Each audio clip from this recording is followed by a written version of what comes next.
I hope I didn't wake you. I pray you will forgive the unannounced visit, but I wish to speak with you before retiring for the night.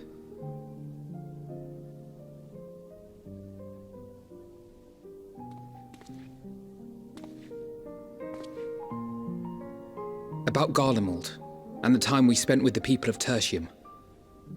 Dangerous though it was, I'm glad we had the opportunity to treat with Eulis and Quintus. I was worried what might happen after we were collared. If they attempted to restrain you too. If they succeeded. Once more, I put you in harm's way, and for that I must apologize. Or rather, I should thank you for trusting in me time and time again. After all our journeys together, I dare say I've used every expression imaginable to convey to you my gratitude. Nevertheless, I hope these words of mine still carry some small weight. Tomorrow, our fight continues. Mayhap it would have been better to seek you out after we have true cause for celebration. But having mustered the courage to stand up to Father and achieve a personal victory of sorts, I wanted to carry on in that spirit before my nerves got the better of me. The hour grows late, and you doubtless tire of my ramblings. I have a letter for Orenvold to finish, but we'll be off to bed shortly. Sleep well.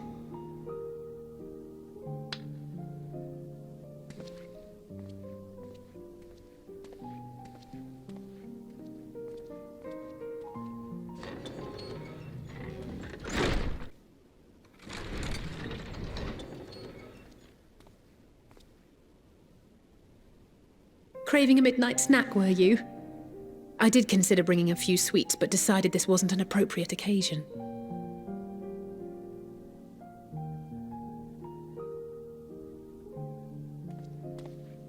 I couldn't sleep. Had a few things on my mind. I know it's late, so I'll try not to talk your ear off. It's Xenos. I keep thinking back to Garlemald when he'd taken control of your body. An altogether terrifying experience, to say the least, and one that served as a harsh reminder. No one, no matter how strong or quick or clever, is invincible. Not even you. And as much as it might seem at times that you are, one misstep, one mistake, and that's that. Which is why, even though I know you've heard it 1,000 times before, I'm going to tell you to take better care of yourself. Because you really, really should. It goes without saying that we're all committed to this fight.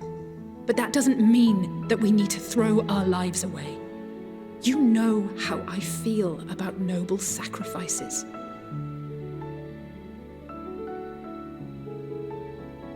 Right, that's settled. We'll be keeping the acts of gratuitous bravado to a minimum. When I looked Father in the eye and swore we'd find a way to avert this tragedy,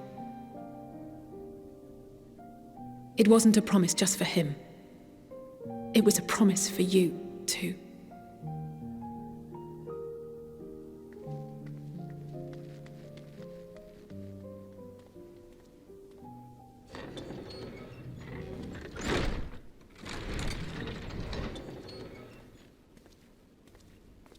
Evening. I hoped you hadn't crawled beneath the covers just yet. If you'll indulge me for a moment, I have a favor to ask.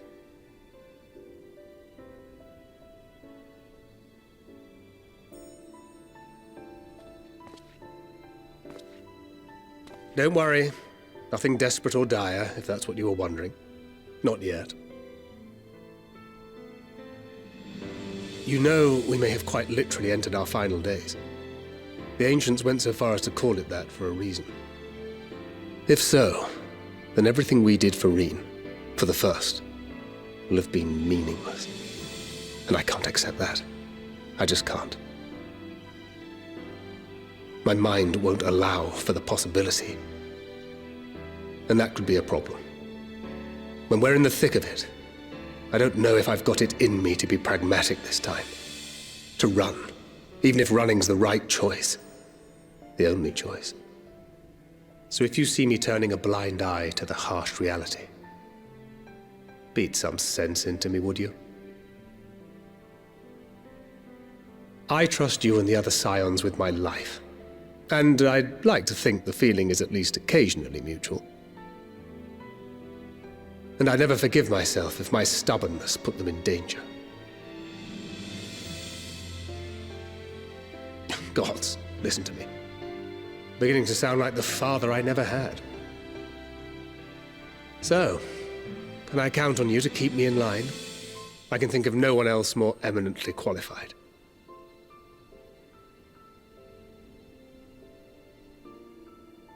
Excellent. Now I can breathe a bit easier. Which isn't to say that I will, given what we're up against. Let's keep this little chat our secret. I'd rather not have anyone scolding us for burning the midnight oil.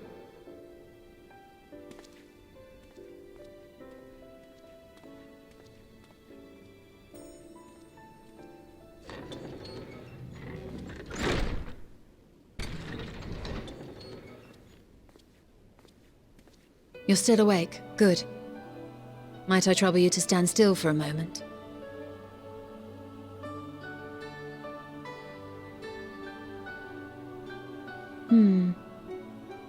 Nothing appears out of the ordinary.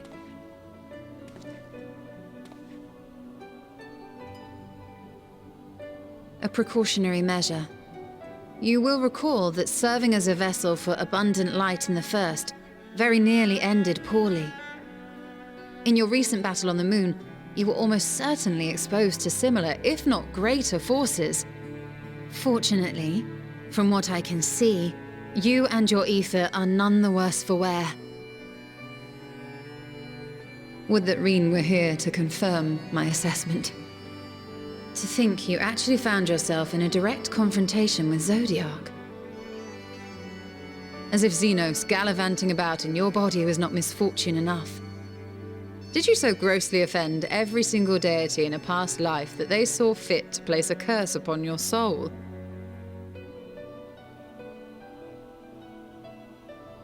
Forgive me.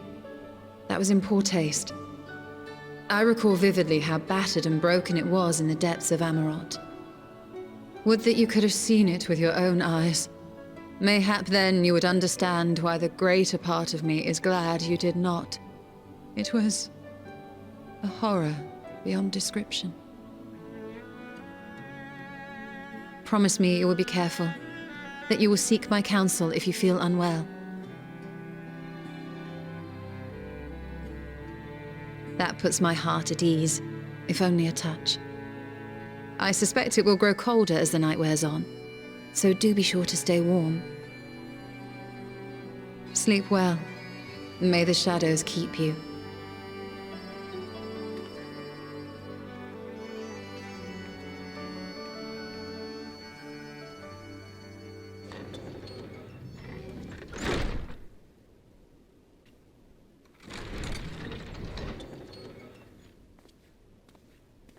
Oh, apologies. I didn't mean to...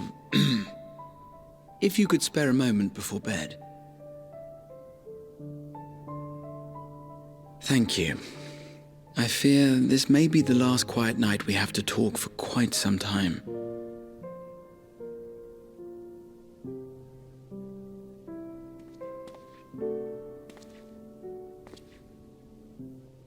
I am troubled of late. Unwarranted concerns, perhaps. I hope. Nevertheless, I feel compelled to share them with you.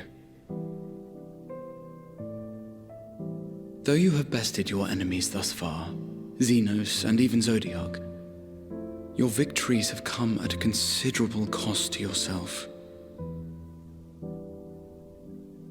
No one is without their limits, and you are no exception. I worry the added weight of the final days will prove more than you can bear. It is surely too much for any one man. But you needn't bear it alone. Let me share your burden. My, carrying capacity pales in comparison to yours, but I could still help. Shoulder the occasional satchel from your ever-growing mountain of, baggage. You have already done so much to help relieve me of mine own encumbrances. 'Tis only fair that I repay you in kind. Of course, it needn't be only troubles we share. Moments of joy may seem few and far between now, but there will come a time when we look back fondly on this journey. The inquiry at the Forum, our march through the snows of Garlemald, our impromptu dinner in this very room. All of it. And that is to say nothing of the journeys yet to come, to the ends of the world and beyond.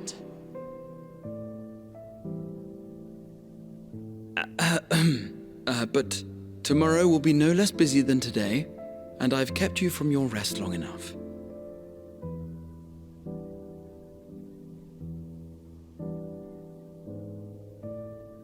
Sleep well, my friend.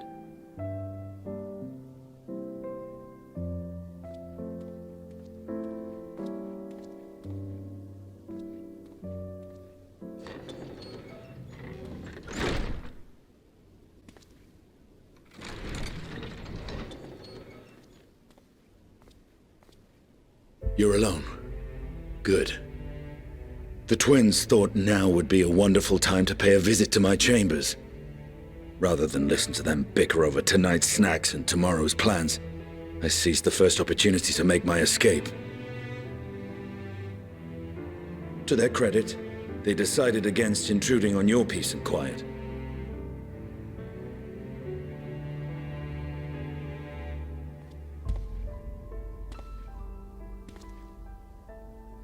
Can all be a bit exhausting at times, can't it? I wasn't sure what to make of you at first. During the Dragon Song War, how quick you were to take up a cause not your own. I will not pretend to understand this talk of ancient primals and the final days. But I trust in your judgment and choose to believe in your cause. You and Alphinaud have my lance, now and always. You'll need it. Rack and ruin looming on the horizon. Calamity bearing down upon us. There's no place I'd rather be than here. Standing shoulder to shoulder with friends on the front line. So do not hesitate to send me against your enemies. I'll make them rue the day they met me. Now, if you'll excuse me, I could do with a little air. If Alphinaud asks, I was never here.